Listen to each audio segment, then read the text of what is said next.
குழந்தைங்களுக்கு உடம்பு சரியில்லைன்னு வச்சுங்க, நம்ம வந்து உடனே டாக்டர்கிட்ட கூட்டின்னு போவோம்னு தான் நினைப்போம். ஆனால் சில டிப்ஸ்லாம் நான் உங்களுக்கு சொல்கிறேன். அதெல்லாம் சரியாகலன்னா நம்ம கண்டிப்பாக டாக்டரை தான் போய் பார்க்கணும். நான் போகக்கூடாதுன்னு சொல்லலை. நான் வந்து எங்கள் பேரன் பேத்திங்களை வளர்த்த அனுபவத்தை நான் உங்ககிட்ட ஷேர் பண்ணுறேன். இப்போ குழந்தைங்க வந்து விளையாடும்போது ஓடி பிடிச்சி விளையாடுச்சுன்னு வச்சுங்க, போய் செவுத்துல இடிச்சிக்கும். அப்போ வந்து நெத்தியில் பெருசாக வீங்கிடும். அதை பார்த்து நம்ம பயப்படக்கூடாது. நம்ம வீட்டில் வந்து அரைச்ச மஞ்சத்தூள் இருக்கும்ல, அதை வந்து தண்ணியில் குழச்சி அந்த நெத்தியில் பத்து மாதிரி ஒரு 2-3 நாளைக்கு போடுங்களேன், அந்த வீக்கம் வந்து தானாக சரியாயிடும்.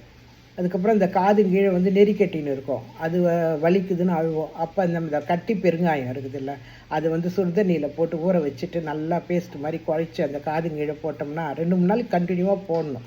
அது கூட அந்த வீக்கம் குறைஞ்சிடும், வலிக்காது குழந்தைங்களுக்கு. அதுக்கப்புறம் இந்த சளி பிடிக்கும். சளி பிடிச்சதுன்னா குழந்தைங்க சாப்பிடவே சாப்பிடாது, அடம் பிடிக்கும், அழுதுகினே இருக்கும். நம்ம என்ன செய்யணும், நம்ம தொட்டிலே துளசி, கற்பூரவள்ளி, வெற்றிலை இதெல்லாம் வச்சுருப்போம்ல, அந்த கற்பூரவள்ளி வந்து நல்லா வாஷ் பண்ணிவிட்டு அதில் ஒரு 2 லீஃப் குழந்தைங்க அது கூடவே இந்த துளசி வெத்தலையும் நல்லா வாஷ் பண்ணி கூடவே அது கொஞ்சமாக கொடுத்து மென்று சாப்பிட சொல்லுங்கள். அது வந்து 2-3 நாளைக்கு மென்று சாப்பிட்டோம்னா அந்த சளி வந்து ஈஸியாக கரைஞ்சிடும். கற்பூரவள்ளி ரொம்ப சளிக்கு ரொம்ப நல்லது. அதுக்கப்புறம் நம்ம முருங்கைக்கீரை சூப்பு கொடுக்கலாம். அது வந்து மிளகு தட்டி போட்டு முருங்கைக்கீரை 1 டம்ளர் தண்ணியில் ஒரு பிடி முருங்கைக்கீரை போட்டு நல்லா கொதிக்க வச்சு 1/2 டம்ளர் ஆக்கி அது கொஞ்சம் மிளகுத்தூள் போட்டு அது கொடுக்கலாம். அதுக்கப்புறம் இந்த இஞ்சி இருக்குல்ல, அதையும் துண்டு துண்டாக நறுக்கி அது வந்து இதேமாரி 1 டம்ளர் தண்ணியில் போட்டு நல்லா கொதிக்க வச்சு கொதிக்கும் போதே வெல்லம் போட்டு அதையும் ஒரு 1/2 டம்ளராக வந்ததும் அதுக்கப்புறம் அதையும் குழந்தைங்களுக்கு கொடுத்தா அது நல்லா பசி எடுத்து சாப்பிடுவாங்க.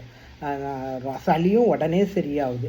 அதுக்கப்புறம் நம்ம வந்து இந்த கொத்தமல்லி தழை இருக்குல்ல, அது கூட நம்ம துவையல் பண்ணி குழந்தைங்களுக்கு கொடுக்கலாம். குழந்தைங்களுக்கு இயற்கையாக நோய் எதிர்ப்பு சக்தி அதிகம், அதுங்களுக்கு வந்து சீக்கிரம் சரியாயிடும்.